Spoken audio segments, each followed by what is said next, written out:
کی رات کو بیوی حیض کی حالت میں ہو، مباشرت نہ ہو سکے، تو اس صورتحال میں دولہے کو کیا کرنا چاہیے؟ دیکھیں، سب سے پہلے تو میں آپ کو ایک بات سمجھانا چاہوں گی کہ ایسی باتیں کسی سے ڈسکس نہ کی جائیں، نہ بیوی کے رشتہ داروں سے، نہ شوہر کے رشتہ داروں سے، نہ بیوی کے والدین سے، نہ شوہر کے والدین سے، نہ بیوی کے بھائی بہنوں سے، نہ شوہر کے بھائی بہنوں سے، نہ بیوی کی سہیلیوں سے، نہ شوہر کے دوستیاں سے، کیونکہ یہ سب باتیں مباشرت ہوئی یا نہیں ہوئی، ازدواجی تعلق قائم ہوا یا نہیں ہوا، بہتر طریقے سے معاملہ ہو پایا یا نہیں ہو پایا، یہ میاں بیوی کے پرسنل میٹرز ہوتے ہیں۔ اس میں کسی کو بھی گنجائش نہیں ہوتی کہ وہ ان کے پرسنل میٹر میں انٹرفیئر کرے۔ دیکھیے، اگر بیوی شادی کی رات کو حیض کی حالت میں ہے، پہلے تو بیوی کو یہ کوشش کرنی چاہیے کہ اس کی رخصتی جس تاریخ کو قرار پائی ہے وہ حیض بند کرنے کی گولیاں استعمال کر لیں، کیونکہ آپ کو پتہ ہے کہ شادی کی رات کو جو دولہا ہے اس کے اندر کچھ اسی قسم کے جذبات و احساسات ہوتے ہیں،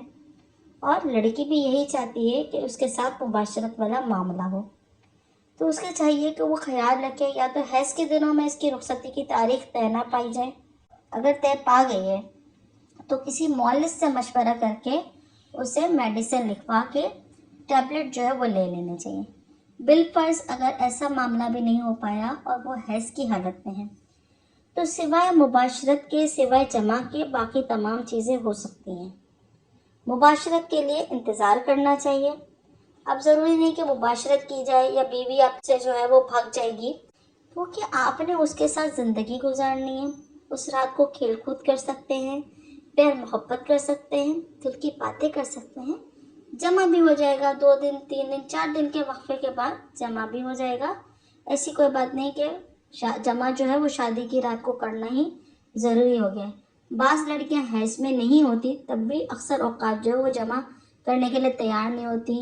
کچھ لڑکیاں شرمائی گھبرائی بھی ہوتی ہیں تو وہ تیار نہیں ہوتی، کچھ کو والدین کو چھوڑنے کا غم ہوتا ہے تو تیار نہیں ہوتی۔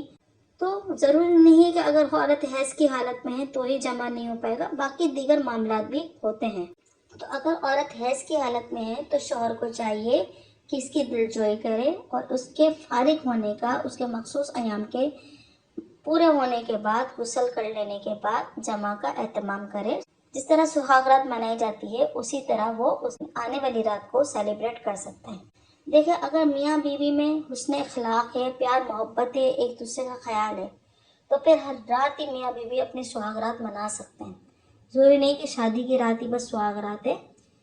میاں بیوی کا ملاپ، میاں بیوی کی محبت جو ہے ان کے لیے ہر رات سہاگ رات کا کام کرتی ہے۔ شوہر کو چاہیے کہ اگر بیوی حیض کی حالت میں ہے تو اس بات کو انا کا مسئلہ نہ بنائے یا جذبات کا مسئلہ نہ بنائے کہ اس رات نہیں ہو پایا یا بیوی نے میری اس خواہش کا احترام نہیں کیا۔ ظاہر سی بات ہے، حیض کا آنا بندے کے اپنے اختیار میں نہیں ہوتا، یہ سب قدرت کے قانونی معاملات ہیں۔ تو اس صورت میں چاہیے کہ بیوی کا خیال رکھے، بیوی کے کھانے پینے کا، بیوی کے آرام کا خیال رکھے، اور جب عورت جو ہے وہ حیض کے مخصوص ایام سے فارغ ہو جائے تو اپنی سہاگ رات کو منائے۔